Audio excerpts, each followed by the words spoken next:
Hello and welcome to the Videotero weekly vlog. I'm Shelley Carney.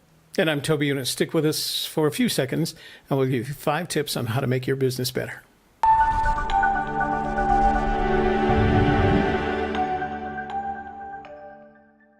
Today we're going to be discussing Facebook ads that convert and our top 5 tips to do that. Number 1, a desirable offer. Number 2, effective ad copy. Number 3, a visually stimulating creative.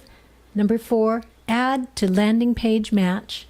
And number 5, specific targeting. So number 1, a desirable offer. Now an offer is the same as a lead magnet. This is something that you would put out there with your ad to say, click here and get this for free. One of the things about free is that it doesn't necessarily have to be free. If I were to, and Shelley's going to give us some examples in just a few minutes of the things that could be free offers, but I also want you to keep in mind, let's say you're a dentist and you don't have a white paper, for example, but you are thinking about your clients and the client's needs to improve their appearance. So what you could do is offer a teeth cleaning or whitening at a 30% discount. Effectively, that 30% is free. It gets a client in the door because we're all worried about how our teeth look and our appearance. And it does something for them that is in the nature of transformative. And then you can have a conversation about becoming their dentist on a permanent basis. So I don't want you to limit yourself to only things that are completely free, like a recipe list, which we're going to talk about in just a little bit. Consider what kind of offer you can use to generate traffic into your store. That's the key thing. Some examples of the lead magnet are listed here. Now, something that would be ideal is a lead magnet that offers value to your potential customer within 5 minutes of receiving it. So a short ebook, a guide or a report. Something like a guide or report would be awesome if you're in the heating and cooling industry, for instance, and you want to have a guide or report for homeowners discussing the savings of air conditioner or swamp cooler or something that's in your industry. A cheat sheet or a handout is really great if you're even a recipe, something that is going to give them a little bit of extra information that they don't have to go and look up because here you are providing it for them. A resource list could be links that they can follow online, or it could be books or magazines or articles or bloggers. It could be anything that it could be a list of tools they might need for a project. A resource list is great, very simple if that's something that is in line with your industry. A training video, maybe a how-to. We do a lot of how-to videos. We get really good reactions with them, and we get a lot of people coming and checking out Videotero because of our how-to videos. So that's a really great offer to make. A discount, free shipping, or a coupon, which Toby just talked about with the dentist, or if you have a product that you can discount or offer free shipping, or a quiz or a survey, because people like to see how do I stack up against other people like me by taking a quiz. Of course, I'm a big fan of the how-to video.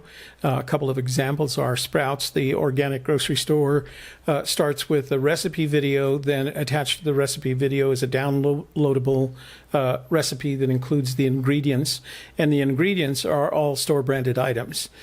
So they not only provide you additional free information, they get you in the store to buy those products, and now you can begin that relationship.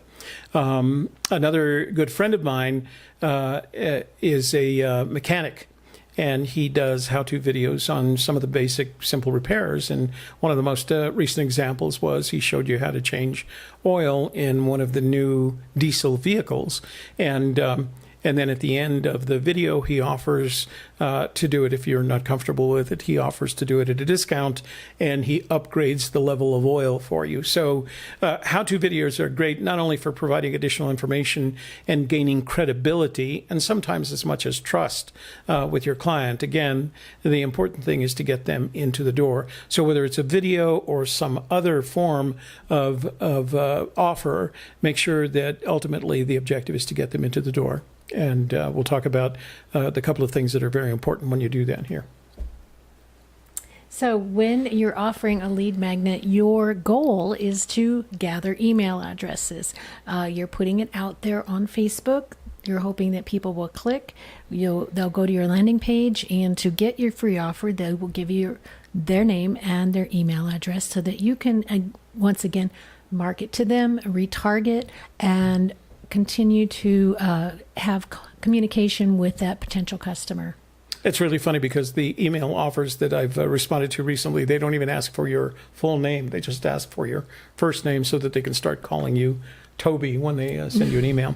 Getting the email is important, and that means the offer has to be substantive. It has to have enough meaning for them to release that email, because most people now know, as a result of the evolution of the internet, how important their email address is. It has value to them. So they know it has value to you. So you have to make your offer credible enough for them to believe that they're getting something of equal value. And if the something is of equal value that has the added benefit of getting them to your storefront, so much the better. So effective ad copy, number 2. So ad copy is basically just the text that goes along with your image or video. And effective ad copy will articulate why your market should want your offer. So you're targeting and you are qualifying leads with your ad copy. It goes out to everybody on your list, then they read it. Then they decide, is this right for me? Is this something I want, something I need? So effective ad copy, the answer will be yes. And it should also explain a before and after transformation. So something like, before I went to Finally Fit, I had bad posture, I was weak, I was putting on weight. After Finally Fit, I have good posture, I'm strong, and I'm losing weight. So there's the before and after transformation that we all want is demonstrated in the ad copy. In our last episode, we talked about that Johari window that defines the relationship between time and money as you go from visibility, credibility to trust, and then eventually transformation. And we referred to that transformation as the nature of your customer before doing business with you and the nature of your customer afterwards. So one of the important things to do in your ad, whether, again, it's video or not, is make sure that you're writing it from the customer's perspective who's reading it. A lot of times we have a tendency to brag about ourselves.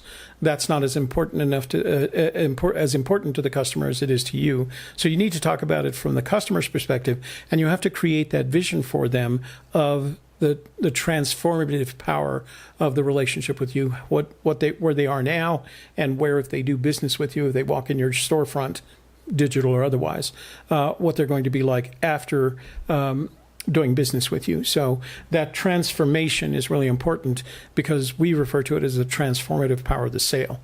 If you can't define the transformative power of the sale of one of your products and services, you're not going to sell much of it. Number 3, your creative should be visually stimulating. This is an image from one of our videos, and of course it's a drone shot, which people do get excited about, those types of shots. And as you can see, we have a beautiful day, and I'm walking out to the car. So it's visually stimulated. There's forward motion along with it. There's an active part to this that gets people wanting to take action because they see action on the screen. So the image or video is important. If you have an image, it's been shown that a dark background will get more clicks than a light background. You need colors that are contrasting that will stand out in the newsfeed. And if you're doing a video, it needs to capture somebody's attention in 3 seconds, because that's how fast people are scrolling. You have 3 seconds to capture their attention. Convey the marketing message. Well, you need to tell people what it's all about, why they need to pay attention, and what's going on here. So it should be obvious by what they see on the screen, and then it should match the ad copy. So we just talked about the ad copy. Your visual creative needs to match. So you don't want to be talking about digital marketing and showing a picture of a cat, because they don't go together. But I like cats. But they don't go together. All right, good point. I look at this from a video perspective.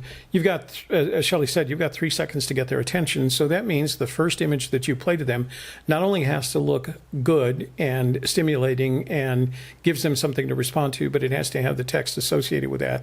And of course, it has to be in line with what you're trying to do with the ad and the products and services you sell. So that sounds like a big thing to do all in that first 3 seconds. It gets even more challenging when you do a video, because on Facebook, you've got anywhere from 15 to 60 seconds to get your video message across. In that 60 seconds, you're going to show from 20 to 24 visual moving images. And each one of those has to be well composed, well lighted, well characterized, and it has to be in line with the story. So it puts an extra you have to put extra effort into making sure that all of these things happen, so that your customers running through Facebook, as they scroll through and your ad pops up there, and you're hoping that they look at your ad before it scrolls off the screen. It has to meet all those criteria. Now, if you're not doing video, you still have to have a visually stimulating advertisement, and that usually requires an image. As I said the last time we spoke with you, it is estimated that we use 10% of the total capacity of our brain, that the difference between you and Albert Einstein, unless you are like Albert Einstein, is about 1%. He used 11% of his brain. But of the 10% that we use, a significant portion, in some people as much as 80%, is used to process visually acquired information. That's a lot of processing going to what happens with the data that your mind is capturing by your eyes. So keep that in mind. Dullness doesn't result in response. I think I just made that line up. That's Number 4, add to landing page match. So your ad needs to lead to your landing page. Your landing page should look like your ad, so that people know they ended up in the right place when they clicked. They don't get confused. They know exactly where they are and what they're about to do. The design and the imagery should match. That way, visually, they see, yes, that was the same picture. That's the same picture. I'm in the right place. The offer should be restated. Yes, when you click this, you're going to get that free download that I just told you about in the ad. So restate that offer, and the ad copy repeated. So you may want to take a few lines from the ad copy and put them there on your landing page, so that they know that they are in the right place and they know they're doing the right thing. If nothing else, the ad headline and the headline on the landing page should match. I used to take the last image from the video and I put it on the landing page to make the connection. And Shelley and I were talking one day, and she brought up a really good point, and the point was, what if they don't get to the end of the video?